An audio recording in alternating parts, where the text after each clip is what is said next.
welcome to episode 66 of the Alexei Sayle Now Weekly podcast. And our last podcast was with Andrew Feinstein, and Andrew Feinstein is how he pronounces it. Someone in the bloody YouTube comment was like, actually, the Feinstein is a German name, and the pronunciation should actually be Feinstein, as in Einstein. I'm like, don't tell a guy how to pronounce his own name, for fuck's sake. He can call himself what he wants. Indeed.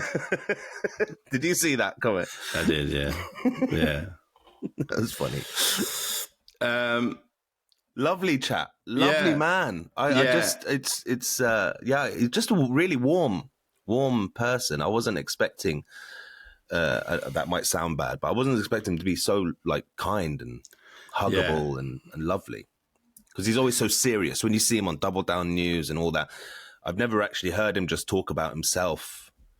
Yeah, he's funny. I think. Yeah, he is. Yeah, and very inspirational. I do feel, in this hellscape that we are traveling through at the moment, I think that as I understand his ideas, that that the way that you get round, having these top-down socialist parties that never really work is that you build. It has to be built on a geographical location, really. That each group, campaigns locally and then works through to maybe getting councillors elected and then eventually an MP. And it does seem like a sort of viable strategy, really. We don't have the same access to like global networks of billionaires that these elites have, so we have to work with what we've got. Yes, and they try to make us feel like we're so connected with everyone around the world, but you can only do so much with that. And we have to realize that our neighbours and our community, we're all on the same side, no matter what disagreements we have. Exactly. We have to realise we're on the same team. I think that's our only real advantage that we have over them with their money and their weapons and their control of the media, is that we're everybody. We are theoretically more or less everybody. And if you can't do that on a national level, but you can connect. That's how Jeremy's made it work in North Islington. People voted for him because he knows them all. And when the media tells lies about him, they know that they're not true because they've got personal experience of what a wonderful man he is. And so it seems to me that is the only way that a left party can really, that we can advance, really, is by building locally, by you literally, and it's not for me to do, but he was always going to be a much better candidate in Holborn and St Pancras than me. Feinstein, yeah, I can't, I don't like want to meet everybody. No, I like people when they're, when they're in a room and I'm up on the stage with lights and the sound system and they're sitting down and they've paid to see me. I love them then. No, you do like people. Let's not give it. I've seen you talk to strangers, and you're very warm and open. But I think you need to be a different animal, really, because I think your life experience hasn't led you to be the guy knocking on fucking doors and stuff. Yeah, and sitting in people's assemblies and listening. But I did want to say it's not just a politician's job to get to know their community. I think that should be. We need to instill that responsibility in us personally as well. What do you mean, the activists? No. The everyman, just if you see your neighbour, talk to them every now and then, talk to the shopkeeper and ask them how they are. Little things like that is what it takes to build a community. You look at these tower blocks and, my friend lives in a big block of flats and hasn't ever spoken a word to anyone in the same building he lives in, and that, you all live in such tight, confined spaces, and yet there's no community there, and that's what's happening. We're being separated. I understand that, comrade, but I think that it's not just. Yes, that's one of the things. Also, I think that this form of socialism offers is that you will get to meet your neighbours and work with your neighbours through campaigning with them. Just saying a cheery hello is not really. No, but hello leads to, like Yoda said, hello leads to how are you, leads to how are your kids, leads to you actually caring about them. Once you know someone's story. I still think it's better if you're doing that and pushing a message of anti-capitalism as well. Fuck yeah, of course. Yeah. Comrade, yeah, that goes without saying, but I'm not everyone can be a full-on activist. Not everyone has that in them, but yeah, we that is the ultimate goal, is fighting that message that, you know, this system needs to change. But we also have to fucking care about each other. Otherwise, there's no motivation and there's no strength. Like you said, the advantage we have is that we're everyone. But if we're all separate, living in our own little but you're just doing it. Comrade. I think if it's done it if it's kind of connected to a kind of ideological struggle, it has more meaning. Just saying a cheery hello to the postman is not, you know, it's all very nice, but I don't think I want to spread my message is more focused than that. Well, don't think I'm. Yes, I agree. I'm not just saying. Yeah, that's not going to save the world, saying hello to your neighbor, but that's the start. Yeah. But I'm saying if we expect our politicians to be building these communities, it's good if we help them, and that's how the message spreads better. Like if I've been affected by a movement, I'm more likely to share that. If I know the people I'm around me, you know, I'm more likely to bring it up in conversation. I'm getting lost in my thoughts now. Let me reflect on this, comrade, and then maybe we'll widen the discussion. I think we might have to have a. I think you're indulging in cheery helloism. I think you may have to be out. I think you may have to be subjected to an intense critical self-criticism, comrade, and then the session, and then maybe have to go to a camp for re-education for a little while. Fine. But I think it's better than a keyboard warrior who wants to fight capitalism but doesn't know anyone, doesn't have anyone to talk to about it. That's a good thing or a bad thing? I'm sorry, you've lost me now. It's better to have someone to talk to about your passion and your activism, rather than just being stuck on your phone and doing it on Instagram. Yeah, you know? Yeah. Talk to my shopkeeper and say, these prices are too high. We need to fucking destroy capitalism. And then I think we've got off to a very bad start here. I blame Feinstein. Lovely bloke. And what did you think of the video? I you looked at that. Still, it's fine. It's one. I noticed another person on YouTube was worried by that cup balanced on the poof. Really, yeah. No, the cup was safe. I think the wide-angle lens added a curve to the image, which made it look like it was more... Interesting enough, it is a family trait that drives Linda mad, that the Sayle family, were all terrible balancers of things on other things, that we would often put... there seemed to be genetic kind of inheritance that we would, put cups on sort of the arms, very narrow arms of things where they would, or plates. We were always, of course, and my mother used to do it as well. She would, just balance things badly on top of other things, really.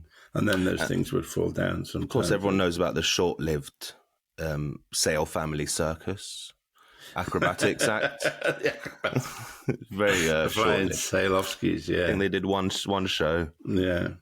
But anyway, I think it was the cup was resting on a coaster, wasn't it? It was on a coaster on a very large poof. There was no chance of it. Yeah. And also, if there's anyone you can trust, it's Feinstein with a cup. I think he would. But it made my house look nice, I thought. It did, yeah. So one person was like, look at them sitting in his Spanish villa talking to Feinstein. Yeah, I would have flown.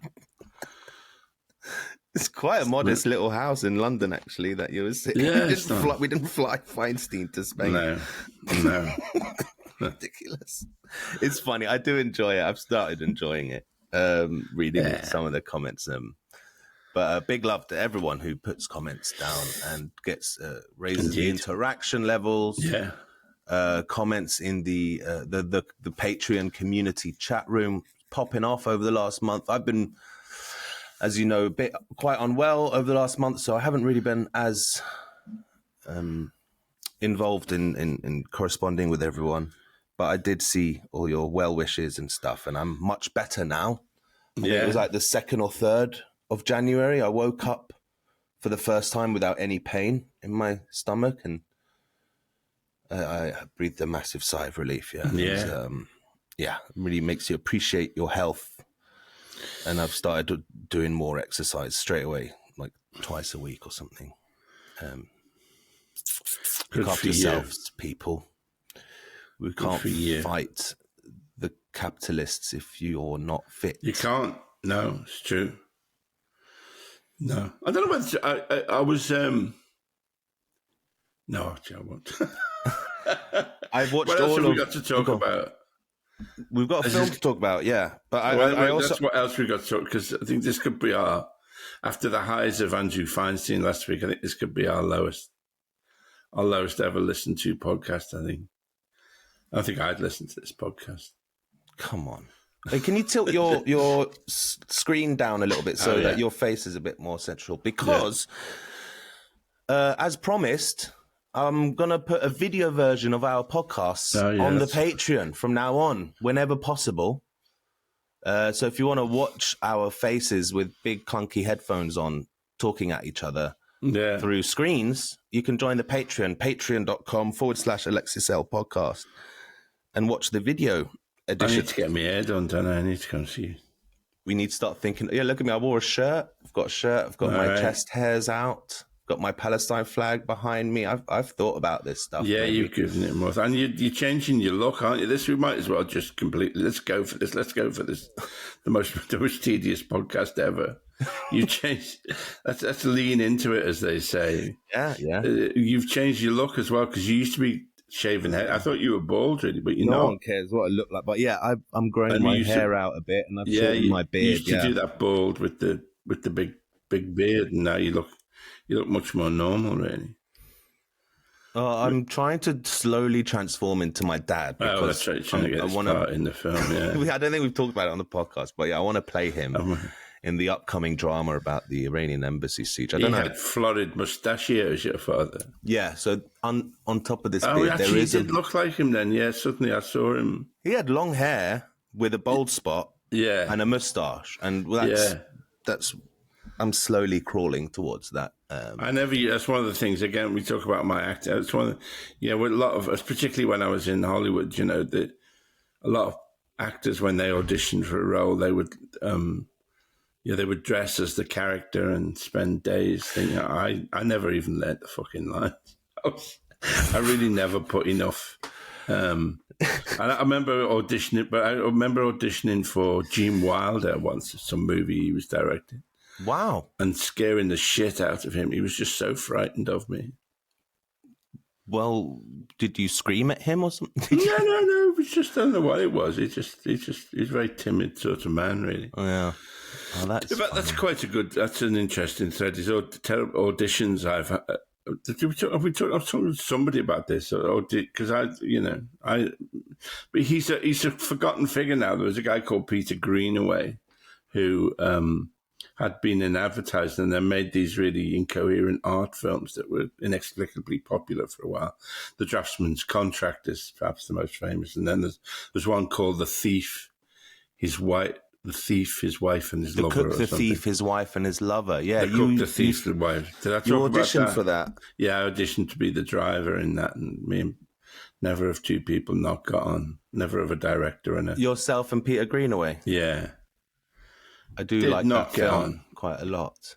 Hey? I do like that film quite a lot. Really? Would you like to share any details about why you didn't get on? I just thought he was a prick, and I thought his films were rubbish. Shouldn't have gone to the audition, really, should I? Probably not. Lindsay Anderson, we didn't get on. I had auditioned for Britannia Hospital. I think this was really before even I was well known. They gave the part to Richard Griffiths, I remember. Man, the life, trying to make it in this acting gig for an unknown like me who does care. and really tries is fucking tedious and like just it's tiresome. And I just audition and tape and like every other day I rearrange my living room so I could stand in front of a blank wall and fucking tape a thing. I did an audition yesterday. I really hope I get it because it's such an easy gig and it pays a fuckload. It's one line in the commercial. All right. But they were like, I want to see a few takes of the line. Give us some variety. It's one line, very quick. Yeah.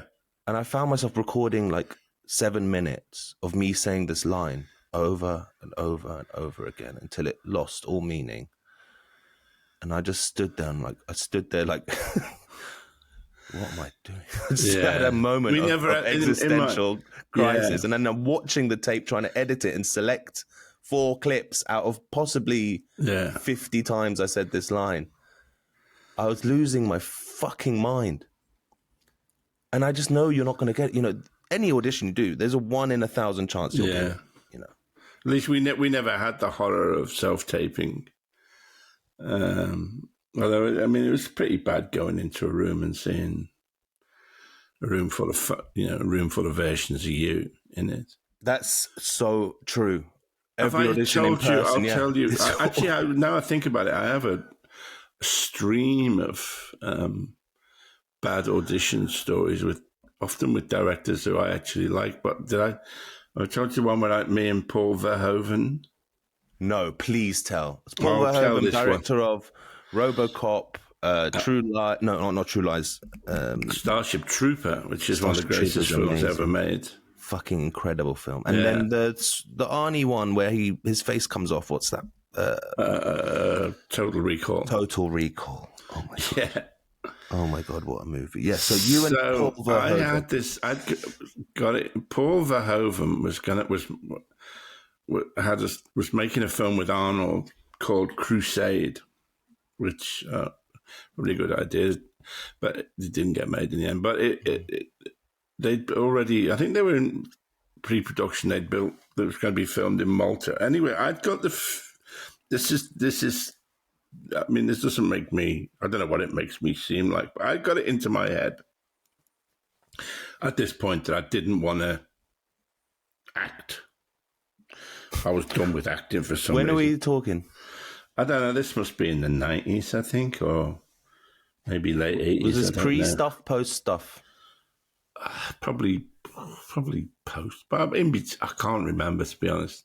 Cassie was my agent, so it was sort of roundabout stuff. It was maybe early 90s. Okay, and you're deciding I said I don't want to. They want you to play this part, and it was just, I want you to play this part in. Paul Verhoeven's very keen to have you in this film. Fuck. And I'm like, oh God, I don't want to do. I mean, I get these ideas in my head, and then people annoys people around me so much. I said, no, I don't want to do it. And then so my agent Cash came back and says, no, he really wants to meet you. I think Paul Verhoeven he's made some bad choices, but he has directed several of, the top 20 or 30 films of all time, like Starship Trooper and Striptease. And yes, Striptease is one of his bad choices. But Total Recall as well. It's the original, it's a masterpiece, right? Yeah. So I went in to meet him. And he said, we got this part for you in this one. I said, no, I don't want to do it. You said to him? He's like, yeah. I said to Paul Verhoeven, I don't know what I was thinking. I said, no, thanks. And he said, well, will you do anything? I said, well, have you got a part where I could just come to Malta for a week and then, maybe I was fed up of being on location or something. Maybe it was after I'd spent 9 months in Australia. So he said, oh, yeah, we got this part as like a monk, and you can come out and do it. And I was like, oh, all right. Yeah. I remember bumping into Chris Fulford, who's a very good actor, who was in a thing I wrote in the the kind of the antechamber before going in. And he said, oh, what are you here for? And I said, oh, I'm not here for anything. I don't want to be in this film. It must have made him want to punch me in the fucking face. Yeah. So anyway, I said to Paul Verhoeven, anyway, yeah, all right, well, yeah, I'll play this monk then, if you really insist. I'll play this. And then the money fell through anyway, so it never got made. So angry at you right now. I know, it's annoying, right? I mean, it is, yeah, I know. I mean, it's, you're right to be angry. I mean, it's such a dick. It's such a dick move. Paul, no, just can't be. I know. I was like, no, mate, I can't be. But I can't, I can't be in your film with Arnold Schwarzenegger. I can't even put myself in your shoes. You've done it all by that point. It's like, I get it. Like, anything becomes tiresome, doesn't it? You know? No, it's just me being stupid. I mean, this is just an example of rank stupidity, really. Just right. I mean, no. You said it. Yeah. Jesus Christ! And what did you spend 9 months in Australia for? Oh, this is I mean, another terrible film I was in called Solar Babies. No, Reckless Kelly. Oh gosh, we talked about that. Yeah. Who's the lead in that? We did. Yahoo Serious. Yes, we talked about that ages ago. Yeah. God, that doesn't look great. It's not great. No. It's me. Hugo Weaving, of course, is that's my fellow baddie who was Agent Smith in The Matrix and many other fine movies. I just pictured you as Agent Smith, and that would have been amazing. So I don't know if it was before, but the main film location was in this place where Yahoo used to go on his holidays. There was a place called Nelson's Bay in New South Wales, and we were filming in the sort of, I think the grounds of a mental hospital, which was also like more or less jungle and crawling with snakes. And anyway, I was there for so long. Fucking and hell. The movie was also so bad but it's perfectly possible that I was rude to Paul Verhoeven before that. I mean, I'm making out like that would be a reason why I didn't want to go away, but it's perfectly possible that the two were unconnected, really. Those wild parts of Australia are terrifying and uncomfortable. I had some time out there in my gap year when I was 18, 19. I landed in Sydney and went to the cash machine, and my card got rejected. I'd spent all my money in a week in San Francisco on sushi, basically, and landed in Sydney with no money. So the next morning at 5 a.m., I was working on a building site with a bunch of Tongans. They're tough people as well, Aussies, and they're not. I've never heard the word mate said with such malice. Yeah. I mean, after a month on this building site in Sydney, I had to get out of there, and I found a job on an island. That you managed to work on a building site in Sydney, because they're tough fucking people. Yeah, I was working with Tongans. Right. There was like 8 Tongans who are Polynesian kind of natives and naturally built as fuck. Yeah.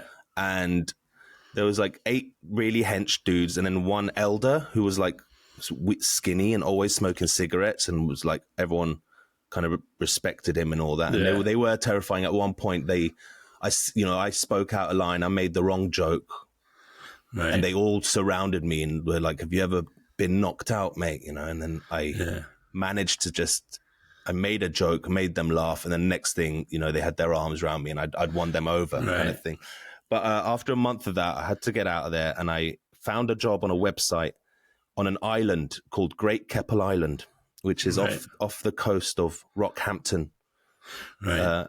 There's a bit of a yarn, if you don't mind, or shall I? I think we're leaning into the tedium anyway. 2 blokes chatting, what the fuck? Yeah, that's what most podcasts are. I think people have moved on to Alistair Campbell and Stuart. The rest is bullshit. So I found this job on a Great Keppel Island off the coast of Rockhampton, up in Queensland, I think. I spent 21 hours on a bus going there, on a ferry to the island. And I arrived, and it was working in this little hostel. And when I arrived, I said, "Hi, my name's Talal Karkuti, and I'm here to work." The guy welcoming me, his eyes widened. He went, "You're Talal?" And I said, "Yeah." And he goes, "I thought you would be a Korean girl."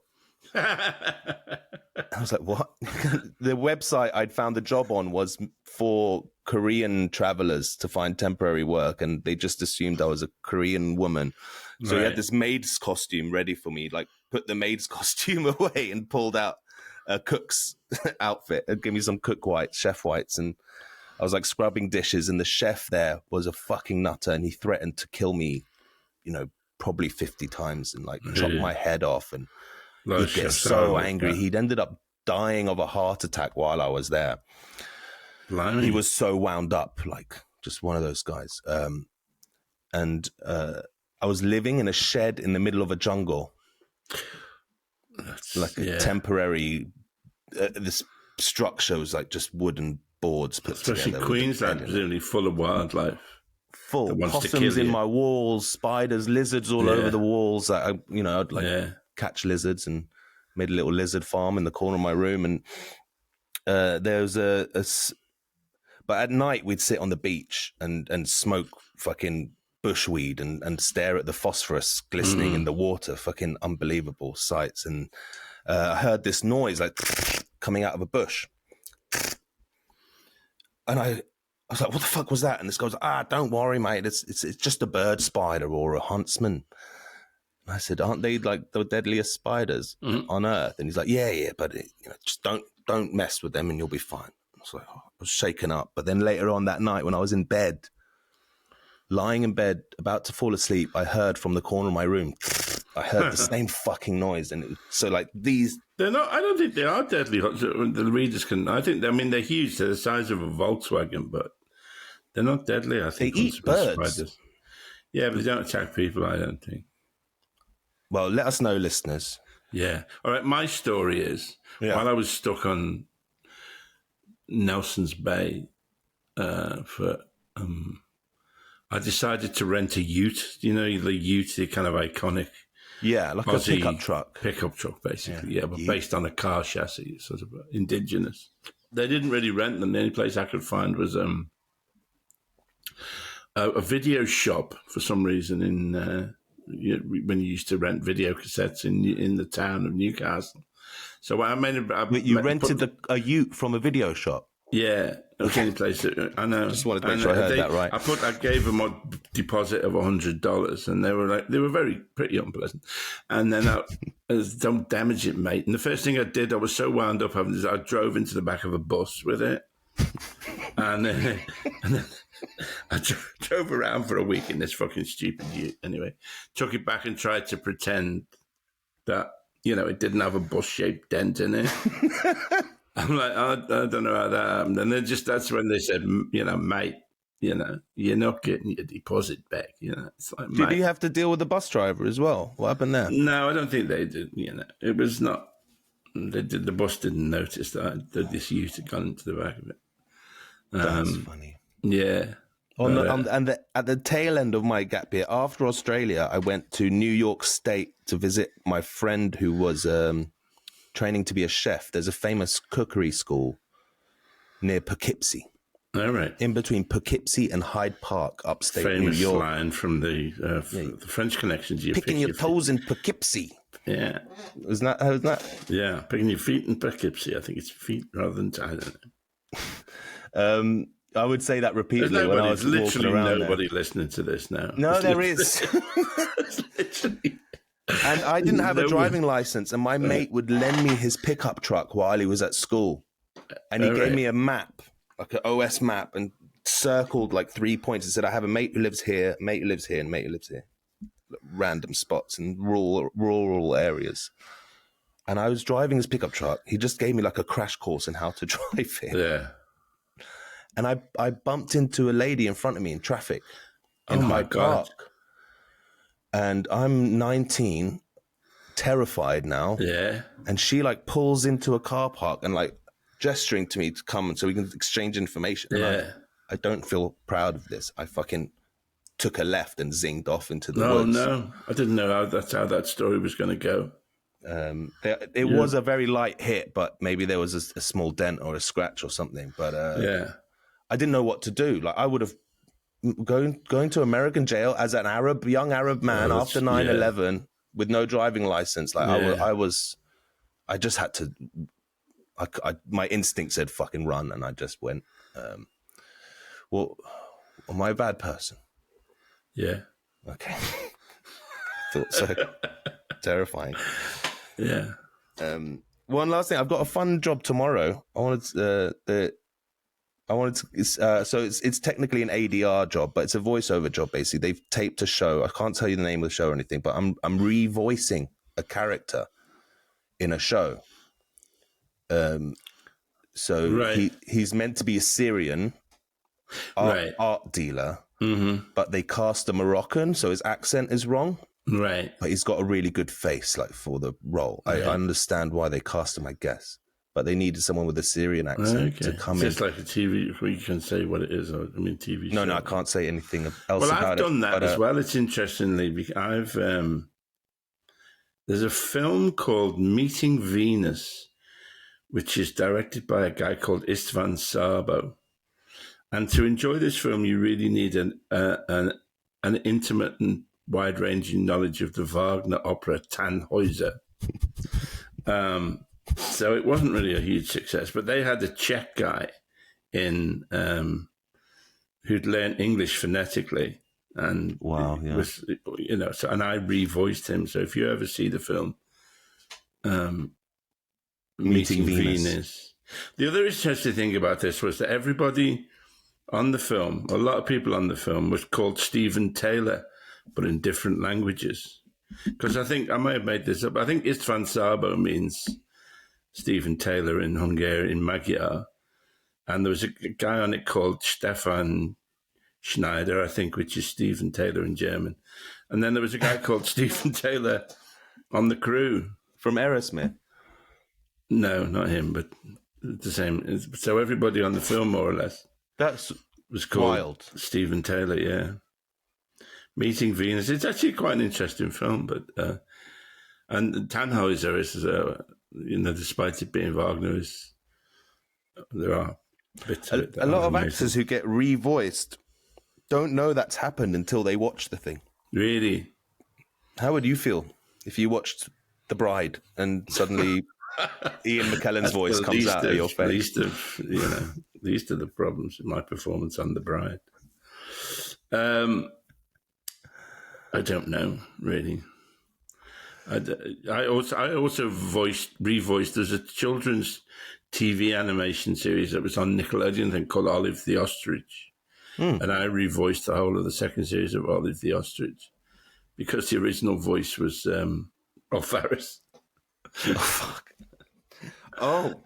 So was that at the time when it was right at the time. And but Olive the Ostrich was a bit of a psychopath anyway. But yeah. So what a shame. So I suppose being revoiced with Olive the Ostrich was the least of Rolf Harris's problems at that point. That time.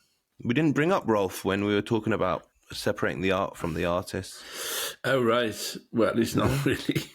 No, but when I was a little kid, that I was his main audience for his songs and for Animal Hospital. A big part of my childhood. Right.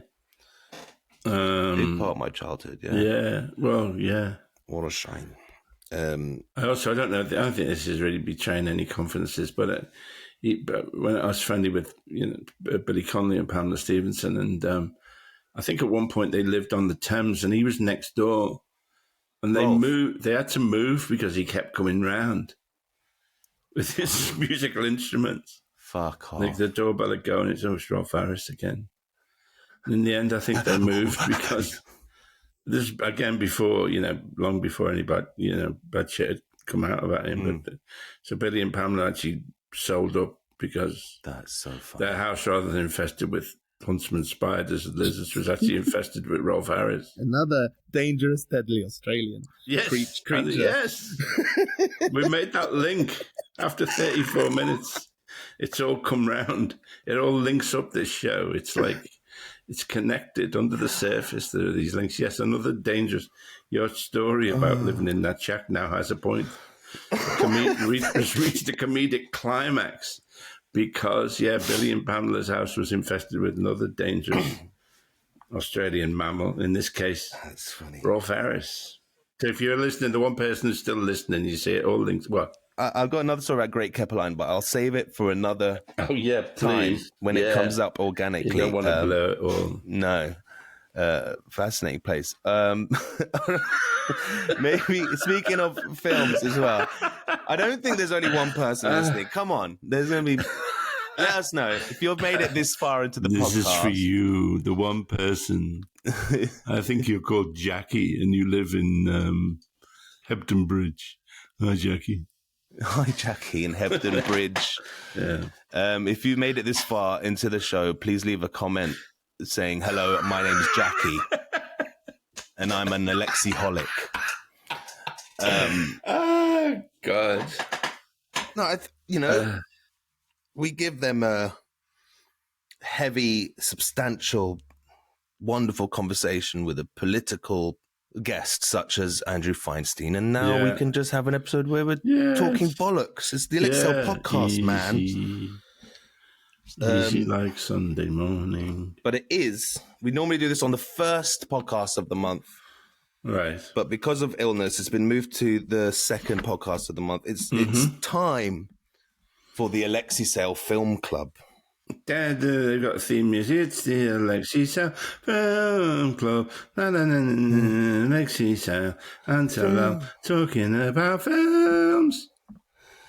And Alexei has an existential crisis, wondering what's the point of it all. Well, I'm a bit goofy because I was talking before coming to do the podcast. I was talking to Rich Morris, the producer of Sandwich Bar, which is, listen to the edit, is amazing, but it's a little bit short. So I've got to find. We're doing some re-records on, I think, before the news quiz on the 6th of February. If people want to try and get tickets for that, but so I've got to find another. And also, the world's changing so fast. You know, when we recorded Sandwich Bar, you know, in December. And now, but the sort of spectre of Elon Musk it's like you're in a ute that you've rented from an unfriendly video shop in Newcastle, New South Wales, and a bus is the back of a bus is coming closer and closer towards you. I don't think this analogy is quite working, but you know, just Elon bus. I mean, you just think I've got to think up some Elon Musk Trump material, but you can't really until not just that about him trying to influence British politics too. I know. Well, it's one of the things that some of the. I mean, there's a lot of hatred for Starmer in this new series. Now you sort of think, well, I think people are starting to feel protective about. He's like, I'll leave him alone because this big bully Trump, Musk. So you know, it's all right for us to say he's a little shit, but you know. He's our little shit. Yeah. So the kind of anti-Starmer material feels a little. Oh no. I don't know. So I'm going to have to anyway. I'm going to have to do a bit of rewriting. But it is, most of it is magnificent. To be able to do comedy in this world that we are in at the moment, I think it is a comedy in which the word. I mean, it's a radio comedy series in which the word genocide is repeated more often than any comedy series has ever been repeated before. Tricky little. Oh, you want to brainstorm some ideas then? Do you want a little brainstorm session right now? No, I'm tapped out. Okay. It'll be fine. Good luck with that. But yeah, so that's a good tip, though. You'll be re-recording before news quiz. I think it's before the news quiz in the Radio Theatre on February the 6th. February the 6th. So listeners, if you want to go to that, if you missed your chance to catch him in December. Yeah, we'll be recording. What's this, BBC about tickets? 40 minutes. Yeah, ticket unit, yeah. If you Google BBC tickets, you'll find it. February the 6th of February. Okay. It's near my birthday. Should we get on to Film Club now? Well, but... Okay, fine. No, I wanted to say I finished. I watched all of Day of the Jackal, and I agree with you that it's spectacular. It's quite classy. It's a classy show. Apart from the ending, the ending was shocking. What, you didn't like the ending? But I thought it was a cop out. Really, I didn't. It's suddenly with a bound, he was Spoiler alert. Spoiler alert. Yes, he was just who was it? How did he get away from all the police and who were following him and that? It's never really explained. I mean, it was certainly it was certainly a bold choice for him to kill Lasana. To Bianca, yeah, the protagonists that he. But very moving to see that happen. Like, that is a bold choice, but it is effective. I mean, Ronan Bennett, I think, is a very interesting character in himself. Really, I think writer producer of that series. I wonder where it'll go in the next season without one of the leads in it. He did have a bit of he became quite smarmy and suave after all. In the final scene when he's like, got some business. I think it's always with those things. They're always a letdown, ultimately, really. I mean, I wasn't that let down by it. Really? I didn't feel that way. But I'm very easy to influence. So now you're making me second guess myself. But I just want to say I understand why you liked that show, you little gun nut. It was very gun horny. Yeah, it was very gunny. Yeah. And I think the word enhance has been replaced by enlarge. There was like episode 1 or 2 when the MI6, they're watching some footage and she's going, enlarge, enlarge, enlarge. That old trope, when they zoom in on the footage. She goes, enhance, enlarge. I recommend it, though. It's a good show. I did think it was. Yes, I thought Reddy recommended. I mean, a posh. And I think it was a very pro-Palestine show. Yes, well, because Ronan Bennett is, because he was in the IRA. I mean, it portrays I think he was. I'm not traducing. I didn't know that. Look him up. It has Khalid Abdullah in it. Yeah, who reveals at one point that his character is Palestinian, and he is a very pro-Palestinian actor. And Charles Dance is an advocate for Palestine as well. Yeah, so that made me think it's quite a pro-Palestine show. But then they did play a Radiohead song. Who are Zionists. Swings and roundabouts, Swings and roundabouts. But anyway, okay. Film Club? Alexei Sayle Film Club. Alexei and Talal talk about films. So it's broadcast news from 1987.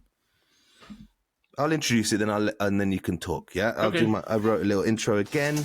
I always have a couple of drinks when I watch these, so by the time I write the synopsis, I'm on one. James L. Brooks is the director and writer. He did As Good As It Gets, Terms of Endearment, and other films, starring Holly Hunter, William Hurt, Albert Brooks. In James L. Brooks' smash 1987 hit broadcast news, national news producer and reporter duo Jane and Aaron's national news reporting relationship gets turned upside down when local news anchor and straight-up bimbo Tom gets promoted into their national news team. His charm, way with words, and good looks help elevate their team to the upper echelons of national news broadcasting. But his lack of knowledge and his preference for sensation over substance makes Jane wonder if this is the news she really wants to produce. Also, Jane loves Tom, but Aaron loves Jane, and Jack Nicholson is also in the film. News! Broadcast news. I thought that description really missed everything about its importance about the film. No, it was a fine description. Broadcast news is James. What else has he done? He's a really interesting guy, I think. But it brought together interesting. James L. Brooks, As Good As It Gets, and Terms of Endearment are two of his biggest films. Did he done anything sort of lately, or more recently? He's done a film called Spanglish. He worked on The Simpsons. Yeah, that's right. Yeah. He was one of the originators of The Simpsons. And he wrote the Simpsons movie, which was surprisingly good considering how bad recent Simpsons episodes Simpsons is terrible now, isn't it? Yeah, but the movie, it does hold up. I agree. Spider Pig. So he was an interesting guy. He'd done some interesting work. What's the other? Albert Brooks is not really that well known in this country, but he was... sort of partly Jewish kind of Hollywood aristocracy. His father had been a comic, I think. And he Albert Brooks used to appear on like the Tonight Show with Johnny Carson and Late Show with Letterman and stuff like that, and do really interesting films. I'm slightly self-indulgent, I think, because he was so kind of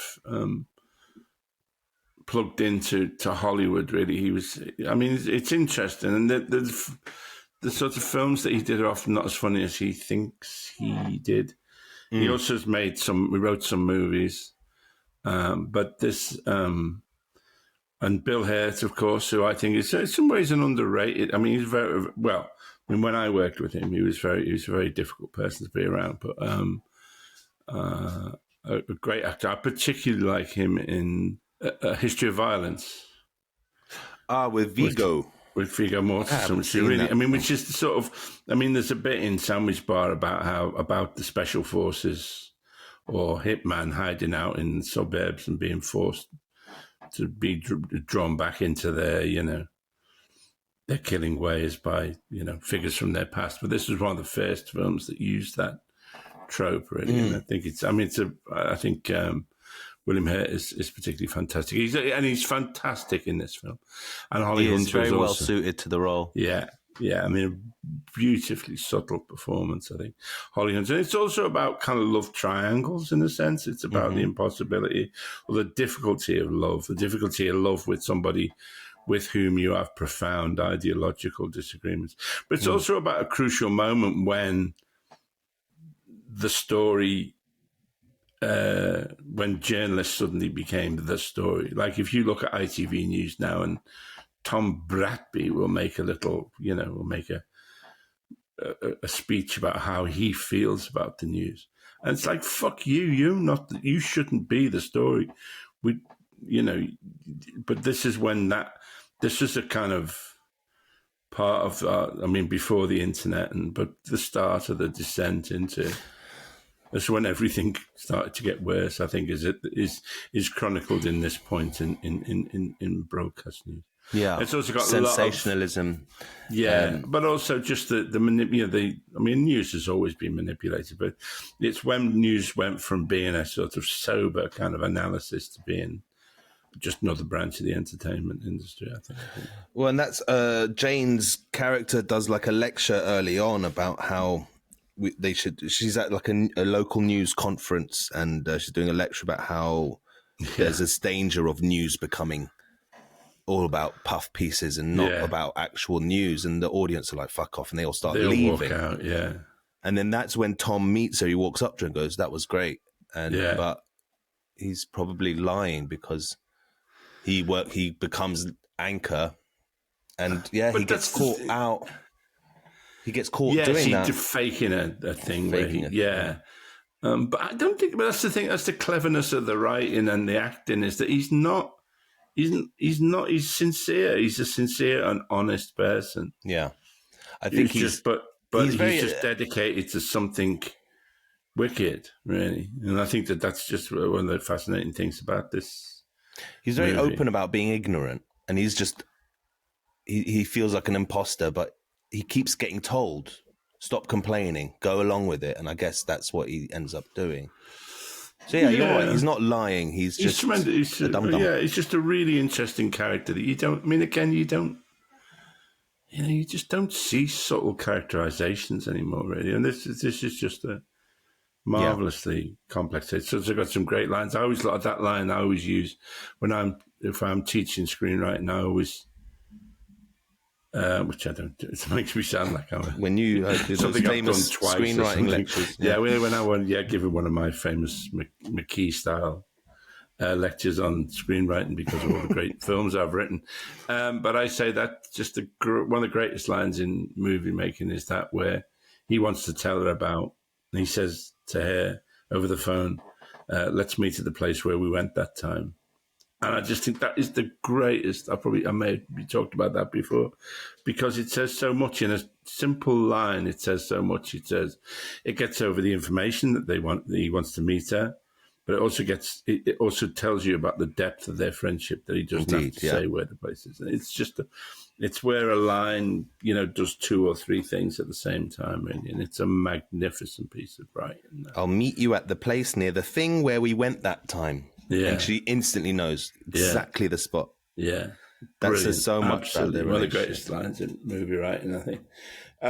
It's brilliant.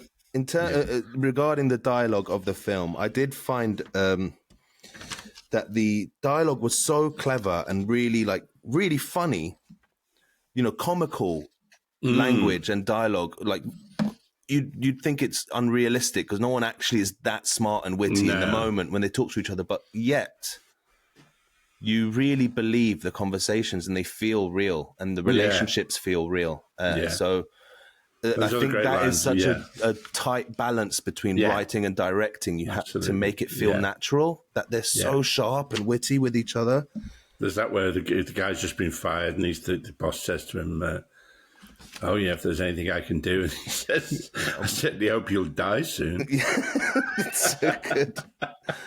And another one is like, I think I need to be alone for a while. And he goes, all right, I'll come with you. He goes, thank you.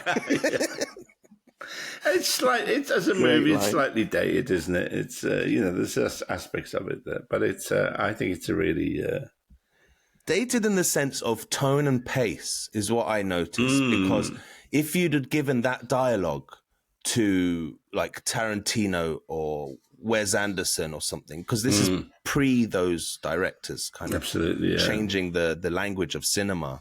If you'd have given those lines of dialogue to a director like that, they would have been like jump cuts, zoom in, like really stylized, a punchy little zing on the bass line, give it some music punch, and these lines would have made you fucking think, oh, this is the coolest character in the world.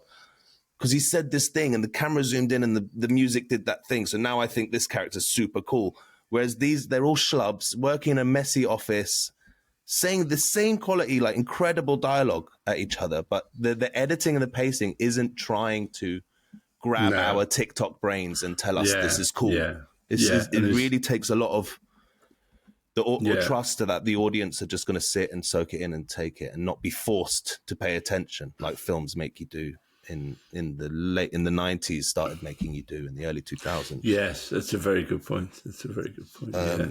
That I found, and I was struggling at first for that very reason. To kind of dive into the film and like be won over by it. But it did. It took me like half an hour, and I was like, I understand the language. Yeah, it's very smart screenplay.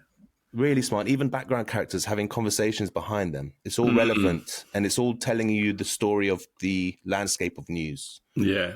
Yeah. No, it's an underrated masterpiece, I think. I thought it was a shame that Holly Hunter is third billed in the cast. She is the lead. She's the lead character. Yes, it's true. Yeah. And I found that a real shame. But she's got a great voice. Is she tiny or is Joan Cusack humongous? Because when they hugged, there's Joan Cusack's Holly Hunter towering. is tiny, I suspect. Yeah. Joan Cusack's great. She has a great scene when she has to get the tape. Yeah. This is it. So this is analog. I've been in newsrooms like this, and it's all very realistically portrayed. But I've never been in a newsroom when things were analog like this. Like, right, yeah. They're editing these broadcasts on tape. Yeah. On a tape. And she has to run it to the newsroom. Yeah. She's got like 10 seconds to get across the building and put it in the newsroom's tape deck in time for it to be shown on air. Yeah. And she does this like gauntlet through the office. And it was a great scene. Yeah. Cool stunts as well. Yeah. Yeah, is there anything else to discuss? Any other points of business? Well, I suppose, when did we discuss what film we're going to watch next? Let's take a week to think about that. You don't have to make a decision now. Or unless, do you have an idea? No, not really. I just think we could do directors I've insulted at auditions. There's quite a choice there. Peter Greenaway, Paul Verhoeven. David Lean, I won't tell the David Lean story. I more or less killed David Lean. Gene Wilder. Gene Wilder. You didn't insult him, or did you? I remember him just being really frightened of me, and must have been in that in that period when I had a frightening kind of stage presence. Also auditioned for Henry Winkler, I remember it, who makes an appearance in... Yeah, I think so. He makes an appearance in... He's one of the, not giving it away now, but he's one of the customers in the Imaginary Sandwich Bar. Or we could just do interesting films. I'm sure. Do you remember what the Gene Wilder film was that you auditioned for? Yes, it was. I think it was called Haunted something or other. He's making it over here. Actually, it was. I remember it was it didn't do very well. It was called Haunted. No, maybe it was called Haunted Honeymoon, or I think it ended up with people like Mel Smith in it and stuff. Sort of horror film. What's your favourite Gene Wilder film? I'm not a huge... I find his performances a bit over... I mean, it's interesting, the other partnership that he had with Richard Pryor was very interesting. Well, I mean, there's the Producers. Oh, the Producers is fantastic, yeah. Mel Brooks is somebody who I have a problem with, really. So I told you, I went, for some reason, I was invited to the premiere of whatever... History. I think he did History of the World Part 2, or some movie anyway. Yeah. And I was at the premiere, and I was chatting to Alan Yentop. Alan Yentop, for those I think he rose to... He started off I've known Alan a long time. He rose up Arena, and then I think was controller of BBC Two or something. I think it was the highest he rose. Anyway, somebody famous to knowing everybody. Anyway, so he said Mel Brooks was had come for this audition, and Alan took me over to Mel Brooks and said, well, Mel, this is a young comedian called Alexei Sayle, and Mel Brooks said, I haven't got time for that now, Alan. That's the time I met Mel Brooks. Wasn't Solar Babies something to do with Mel Brooks? Mel Brooks had a development deal for some reason, and Solar Babies was directed by his choreographer, the guy who had choreographed the dance routines in Springtime for Hitler. Right. And so for some reason Mel Brooks had chosen to give him his big chance as a director, a chance he never got again. But he had off the back of he had the string of hits. So they gave him a development deal, which is basically you have funds to develop films, and the studio will finance them. And I think his development deal probably stopped after Solar Babies. Probably, yeah. No, you got Producers, Blazing Saddles, and Young Frankenstein. I think are the three good Mel Brooks films. Yeah. And I tried watching Spaceballs recently, and I couldn't get through it. It was atrocious. Yeah. And he did the History of the World Part 2. I think was the recent thing. It was a 5-day television event. Such arrogant fucking thing to do, and it was trashed. It was really bad. He's not done anything. Yeah, History of the World Part 1 might have been. But Gene Wilder and Richard Pryor did Speak No Evil, Hear No Evil, which I haven't seen in a long time, but I remember loving that film as a kid. Paul Verhoeven, maybe Starship Troopers could be an interesting one. Let's have a think about that. Yeah, I was thinking that. I mean, it is. Yeah, it certainly could be. Yeah, I mean, sometimes a much misunderstood film, I think. Neil Patrick Harris, of course, in it. Yes. And I forgot to mention Jack Nicholson in our... It was a very brief chat about broadcast news. Was it? I'm sorry. Jack Nicholson, you should be. No, the listener deserves more. But no, we're running out of time. Yes, I often think Jack Nicholson stole the show, I think, in one scene. Yeah, it made me think...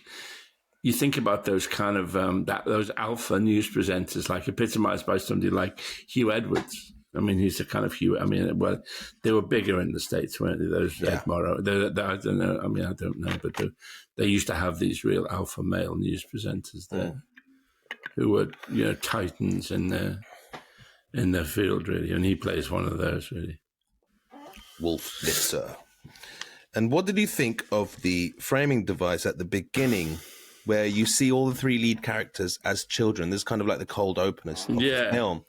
You see what like the a three framing leads... device, me. I like a framing device. I always like a framing device. So you see them all as kids in three little scenes at the beginning, and you just... The child actors are incredible at portraying these personalities as what they would have been like as kids. And then Albert Brooks' character says to these bullies who are beating him up, "You're never going to earn more than $19,000 a year." And they said and he goes, $19,000 a year? Doesn't sound that bad. Very clever, very clever. And, again, it gives the film depth.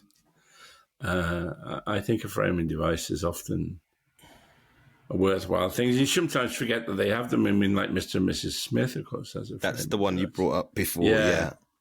I wonder whether another thing I like is a time lock. A time lock is when characters have to complete a task in a certain time. There's a really good time lock film called Around Midnight. And there's another, I'm just trying to think there's another really good one I liked. See whether it stood up. I might suggest that. It's with Bill Murray and is it Gina Davis, where they've robbed the bank and they've got to get out of Manhattan in 10 hours or 12 hours or something. Wow. But it's a really interesting film.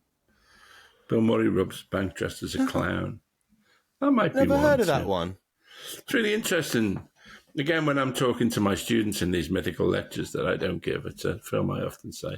There's one with Bruce Willis and Mos Def. Yes. And Bruce Willis, Mos Def is like a witness to a crime, and Bruce Willis has to get him across town. Yeah, is that 12 Bridges or something? Is that one on 9 streets or 30 something? Blocks or something? 30 blocks, yeah. Something like that. And he has to get into the courthouse in time for without him getting killed. And time lock. It's a time lock film. Yeah, maybe we'll do. So we'll have a think about which time lock.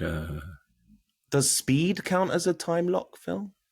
That's a Speed lock. I think so. Yeah, I think it does. Yeah, I mean it's not a conventional time lock in a sense, is it? But yeah, it does. Time lock. I like that. Right. Speaking of time, we're out of time. All right. Well, I hope you enjoy this. What was her name? Jane? Jane, yes. Was it Jane? I hope I've remembered the name correctly. In Hebden Bridge. Thanks for sticking with us. Yeah. I think that was a corker, if you ask me. Yeah. I know I get too fixated, because it's partly because I've been working on Sandwich Boy, which is so tightly written, that I get fixated on that there also is a role for the, baggier kind of entertainment, really. Yes. A podcast isn't traditionally a scripted type thing. Yeah. It's the feeling of camaraderie and sitting in a coffee shop with your friends, having a chat, and it can be aimless and wandering. I wonder if our listeners enjoy this aspect of the show. But they've enjoyed it ever since we've gone weekly. It has mostly been this. Yeah. No, we're talking in circles again. I don't think it's an issue. If it's ever too much, let us know. I know, actually, don't. There's already people in the comments of us who watch the footage. Is it only Patreon members who get the footage? They're going to see this footage, yeah. You were pulling quite a funny face. I pull faces when you're talking, yeah. That's another reason to become a Patreon member, isn't it? I'm not listening to you, so I'm just You're not. You insulted my intro for broadcast news, and it did cover everything. I felt guilty, in the film. I'm sorry. I know, that was very funny. Don't feel guilty. But it did cover the fucking topics of the film. You just weren't fucking listening. Do you remember what happened to me in Australia? Name one thing that happened to me in Australia. Oh, you were. Look, everything. The cook died of a heart attack. The Tongans looked askance at you. There's a lot more in the. I mean, it's quite. There's a lot more. I mean, I was sort of panicking because at the start I was thinking, is this too baggy? But there's a lot. And it is like an entitled Londoner in a way and a gap year. But on the other hand, I had no money and I was working the whole time. Yeah. I remember the first before we went to Nelson's Bay, we shot a bit of Reckless Kelly in Sydney in a tower block, and I remember the crew just having a huge punch up with each other. And I thought, I don't know whether this is like 90s. I thought it's just everybody was like, oh yeah, Australia's crazy. They're so openly, casually racist as well. Yeah. Like, oh, it's the Lebo. They'd call me Lebo. Oh, really? Here's the Lebo. There he is, my favorite Lebo. I'm like, oh, okay, yeah. And you just embrace it because they're not being mean. I don't. Oh, I think they are. Let's not get into that now. Let's save that for another episode. Yeah. I am aware of my privilege and my entitlement, but I was. At the time, my gap year, there was something called STA, Student Travel Accommodation. And I don't think that company exists anymore, but you could book. If you were about to become a student, you could get really cheap tickets and you can arrange working visas. And so it was a working gap year. I was so broke. I got kicked out of my Sydney hostel multiple times and I had to sneak in up the fire escape and sleep under someone's bed. Someone I'd made friends with let me sleep under their bed on the floor. Wow. And they knew, the hostel were aware that I was sneaking in. They were doing random spot checks on the rooms. And I'd have to just hide under this bed with like the blanket covering. And I'd be there like hoping they wouldn't stick their head under the bed. And so I spent a few nights doing that. It was... Right. Well, then my stories are obviously not, I remember we got so bored in Nelson's Bay that there was somebody had a pet sheep. And me and Linda became obsessed with his sheep and seeing it every day. And they didn't really, I think they'd sort of left it to get all kind of they didn't shear it. Oh, that matted. I remember the last day when we were going to the airport, we got really worried because we couldn't see the sheep.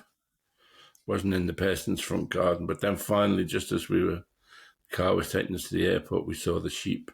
In a moussaka. So we felt that, no, it was just a sheep in a garden. Right. We felt relieved. Oh, thank God for that. Yeah. All right, okay. Say goodbye. Bye-bye.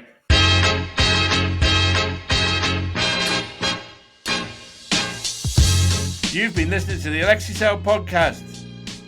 This show is produced and edited by Talal Karkuti. Music by Tarbush Records. Thanks to Audio Boom for hosting us. Please keep your emails coming in at alexeisaylepodcast@gmail.com. Goodbye.